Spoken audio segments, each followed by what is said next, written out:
You know, I'll never forget Mrs. Larson. 72 years old, bright spirit. But she came into my clinic nearly in tears. She said, "Doctor, I tried everything. Squats, lunges, walking uphill, and now my knees feel worse than ever." I've heard that story too many times. People mean well, but they end up punishing their joints instead of burning fat. Exactly. What she didn't know was that the problem wasn't her willpower. It was her workout. She was using moves built for 20-year-olds, not 60-year-olds. So I gave her 5 gentle exercises that actually melt fat while protecting her knees and back. And within weeks, her energy returned, her pain faded, and she finally felt light on her feet again. Not because she worked harder, but because she worked smarter. Welcome to the Best Life Seniors podcast.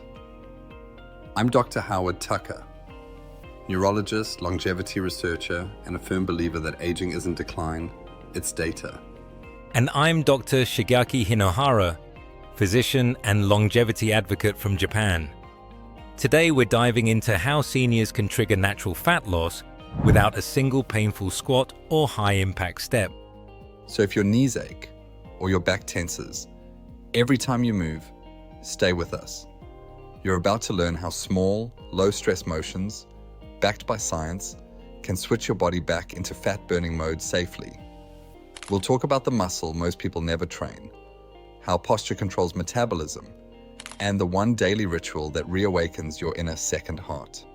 And by the end, you'll realize that losing fat after 60 isn't about punishment. It's about precision. You know, Shigeaki, what strikes me most is how often seniors are told to move more, as if movement alone fixes everything. But after 60, it's not just about movement. It's about how your body moves. Exactly. At this stage of life, the rules change. Muscle fibers thin, joints lose fluid, and recovery slows. So what once burned calories easily can now cause inflammation instead. I often tell my patients, if an exercise leaves you sore for days, it's not making you younger, it's aging you faster. That's powerful. Most of us grew up thinking sweat equals success. But for seniors, overexertion often triggers cortisol, the stress hormone that tells the body to store fat, especially around the belly. Yes, and cortisol does more than store fat. It breaks down collagen, stiffens connective tissue, and worsens joint pain. So many older adults are unknowingly creating the exact problems they're trying to solve. So instead of high strain, the key is gentle activation. Movements that restore balance between the muscles that burn fat and the ones that protect the joints. Right. It begins with what I call the metabolic chain. The connection between the calves, thighs, and core. When these areas contract rhythmically and safely, they create a steady oxygen demand that signals the body to tap into stored fat for fuel. And that's not theory. The University of Kyoto did a 2021 study showing that moderate rhythmic leg engagement increased fat oxidation by nearly 30% in adults over 60, without raising heart strain. That's the kind of movement we'll be talking about today. The problem is, most popular exercises, jogging, squats, even long walks on hard pavement, miss the deep stabilizing muscles that make fat burning safe. They work the big muscles but ignore the smaller ones that protect your joints and spine. And when those stabilizers stay asleep, it's like trying to drive a car with loose bolts. The big parts work, but everything shakes. That's when people start saying, "My knees can't handle exercise anymore." But the truth is their joints aren't weak, they're unbalanced. And that's a fixable problem. So, for everyone listening, this episode isn't about giving up movement. It's about relearning movement. These next 5 gentle exercises don't grind your joints. They wake up the metabolic system hidden inside your legs, hips, and core. And they do it without pain. Just rhythm, breath, and intention, because when the body feels safe, it burns fat faster. Let's start with something simple. Shigeaki, you once told me the secret to fat loss over 60 isn't the gym, it's the chair. That sounds impossible to most people. It does, but it's true. The first move we teach is done sitting down. It's called the seated heel lift. And it wakes up the muscle scientists now call the second heart, the soleus, deep inside the calf. The same muscle that pumps blood back up to the heart when we move our feet. Exactly. And when it's inactive, circulation slows, metabolism drops, and fat storage rises, especially around the abdomen and thighs. That's why so many people say, I gain weight even when I eat less. It's not diet failure, it's muscle dormancy. So this small motion actually signals the body to start burning again? Yes. Each time you lift your heels and press the balls of your feet into the floor, you're activating thousands of tiny capillaries. Those contractions act like miniature pumps, improving oxygen flow and energy use at the cellular level. And because you're seated, there's no joint strain. That's fascinating. It reminds me of a study from the University of Houston showing that gentle heel lifts performed while seated doubled fat metabolism during rest. Participants burned calories more efficiently even while sitting still. That's the brilliance of it. The goal isn't exhaustion, it's awakening. You're retraining the lower body to work as a silent furnace instead of a forgotten weight. Walk me through how you do it properly. Sit tall in a chair, feet flat, knees at 90 degrees. Place your palms lightly on your thighs. Then lift your heels slowly, hold for 2 seconds, and lower them down. Breathe naturally. Do this for 1 to 2 minutes, once or twice a day. That's so doable. No equipment, no sweat, just gentle rhythm. And it's not only for fat loss. It supports blood flow, reduces ankle swelling, and improves energy because better circulation means better oxygen delivery. Many of my older patients report feeling warmer feet and clearer minds within weeks. It's incredible how something so small can have systemic impact. This is what you mean by intelligent exercise, using biology, not brute force. Precisely. The body already knows how to heal. You just have to give it the right signal. And this is the first one. Beautifully said. And once the second heart is awake, the next move builds directly on that rhythm, standing strength without the strain. Yes, it's where the body learns to trust itself again. So now that we've awakened the second heart while sitting, what's next, Shigeaki? How do we take that gentle rhythm and make it work for fat loss on our feet? The next step is the standing calf lift. It's a bridge between stillness and motion. One of the safest ways to reintroduce weight-bearing strength after 60. When done correctly, it trains your calves, thighs, and core to coordinate together, turning every rise and fall into a metabolic boost. Most seniors avoid standing exercises because of knee or back pain. How does this one protect against that? The beauty lies in alignment. By keeping your knees slightly soft and your spine tall, the load travels evenly through the muscles, not the joints. It's not about lifting high, it's about lifting with control. This movement sends blood upward while signaling your metabolism to stay active long after you finish. So it's like teaching the body to stay on, even when the workout ends. Exactly. The soleus and calf muscles act like an engine that keeps idling. When they're active, they increase glucose uptake and oxygen use, which keeps fat burning steady. In Japan, the 2020 study on seniors practicing daily calf raises showed improved insulin sensitivity and lower abdominal fat within 6 weeks, with 0 reported knee strain. That's incredible. Walk me through the steps. Stand behind a sturdy surface, a countertop or the back of a chair. Keep your feet hip-width apart and your toes pointing forward. Place your hands lightly for balance, not support. Slowly lift your heels as if trying to peek over a wall. Pause for a breath at the top, then lower back down gently. 10 to 15 repetitions is enough. Simple, controlled, and safe. And I imagine the breathing matters here too. Very much.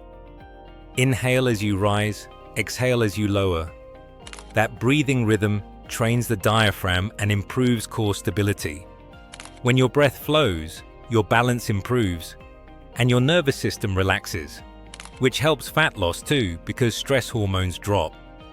It's elegant, really. You're building strength, circulation, and calm at the same time. Exactly. The more consistent you are, the more responsive your metabolism becomes. This isn't just exercise, it's communication. Each repetition tells your body, you're safe, you're strong, you can burn again. That's a beautiful thought, and it sets the stage for what comes next. The deeper activation that reaches muscles most people never use.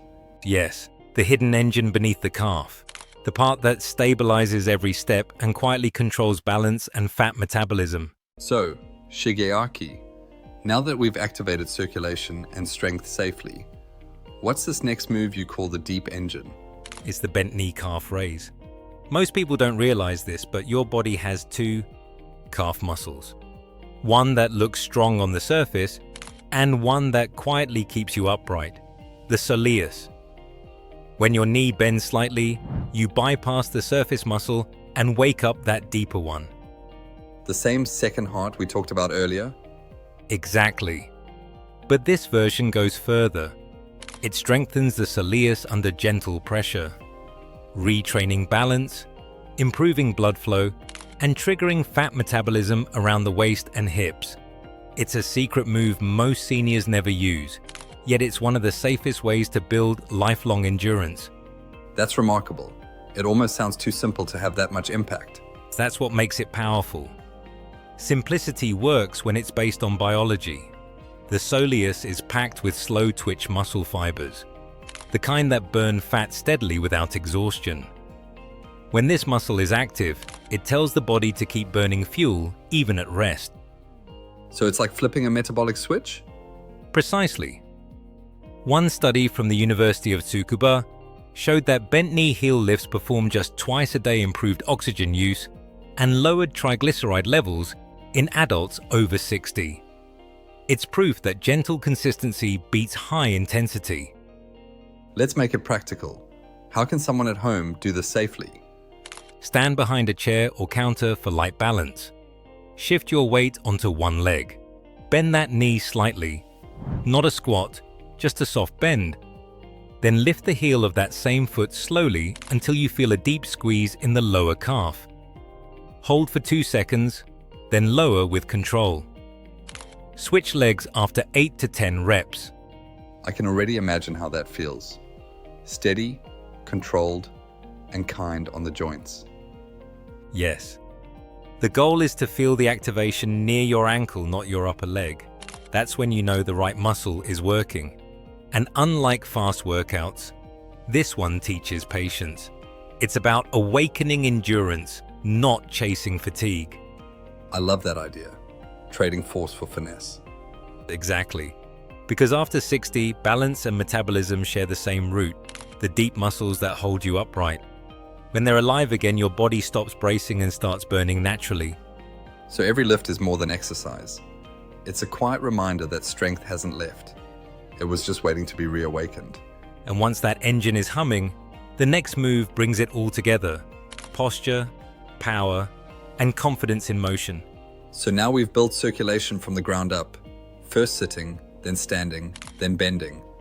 What's next, Shigeaki? How do we bring these moves together into one simple routine seniors can repeat every day? The next phase is what I call the full body flow. It's a series of light, connected motions that blend upper and lower body activity into one rhythm. The idea isn't to tire the body, but to synchronize it, to create a circulation wave that keeps metabolism awake long after the movement ends. So it's more like a gentle sequence, not a workout. Exactly. You begin seated with the heel lifts for 30 seconds to wake the soleus. Then rise for standing calf lifts, slow and deliberate. Another 30 seconds. Finally, step into the bent knee raises, alternating legs.